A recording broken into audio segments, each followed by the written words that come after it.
What up, YouTube? Webhead Mike here, and we have ourselves another W. Wizards of the Coast has announced they will not deauthorize OGL 1A. Yay! Ah.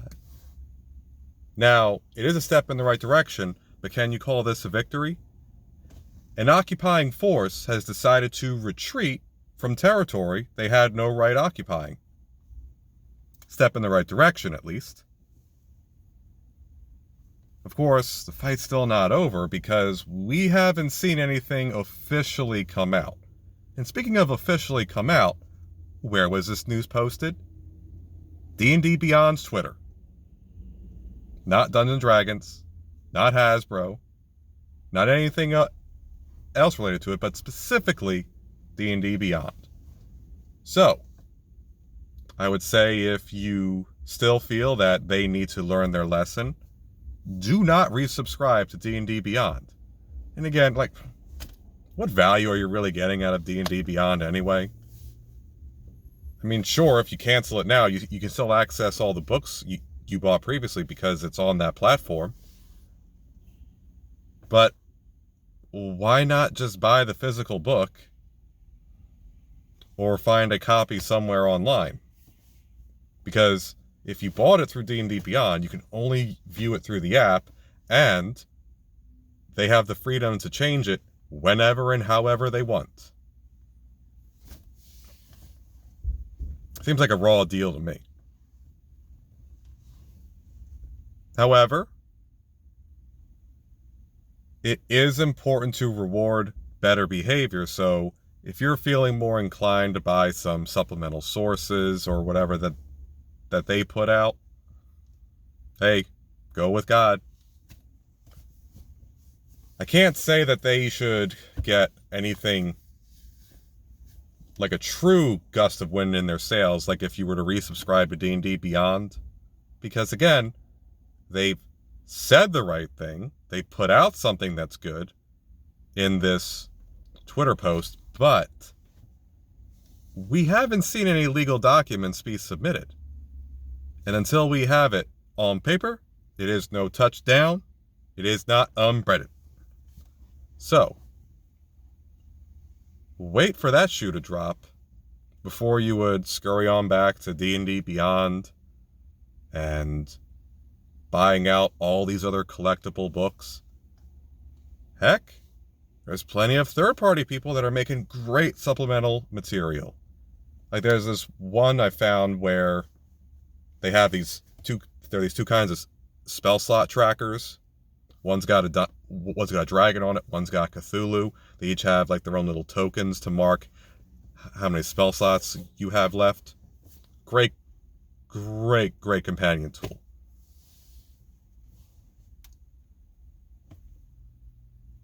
But again, no one's saying D&D should go away. What we're really saying is Wizbro needs to understand we're all in this together. They are not the stewards. They are not anything official other than what we allow them to be. They are the producers of material, and if we like it, we reward it with our money. They are not the end-all, be-all. We have the right to make our own rulings at our tables. Now, of course, though, I do like having more voices available so I can sift through what I want.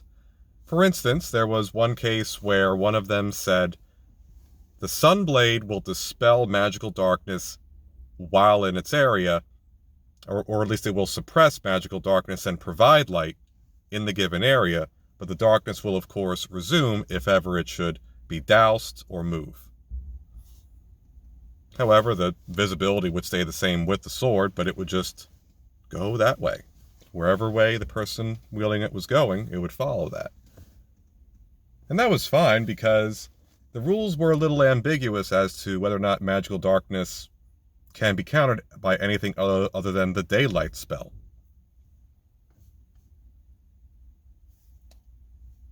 So again, the war is not over. The Fellowship still needs to be vigilant. We have our watchdogs employed. I know I myself am one of them. But if now you feel as a chance that Wizards of the Coast learned a valuable lesson, and good behavior should be rewarded, I can't fault you. I say go with God, and I hope they do too. Because, again, they're not stewards. They are producers of content that we have the choice to like or not.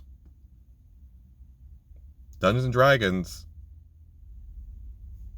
is just a brand they hold. The most important things are, of course, the games and stories that happen at our table.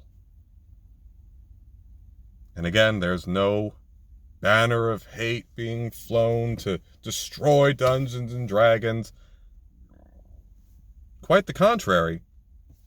Many of us are still playing Dungeons & Dragons in some form or another. Now, of course, there's other systems I will use, but someone I know is still playing Advanced Dungeons & Dragons. I myself, tomorrow, I'm going to be running a Dungeons & Dragons 5e campaign.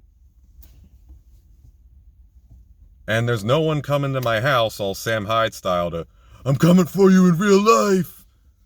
You know, no one's going to... And I would highly recommend against it. Now, if you're a guest, though, as all my players know, I always make sure that there is plenty of provisions for the play. But that's all I have to say about this. Let me know what you think in the comments below, and I thank you for giving me your time. Until next time, Webhead Mike, out.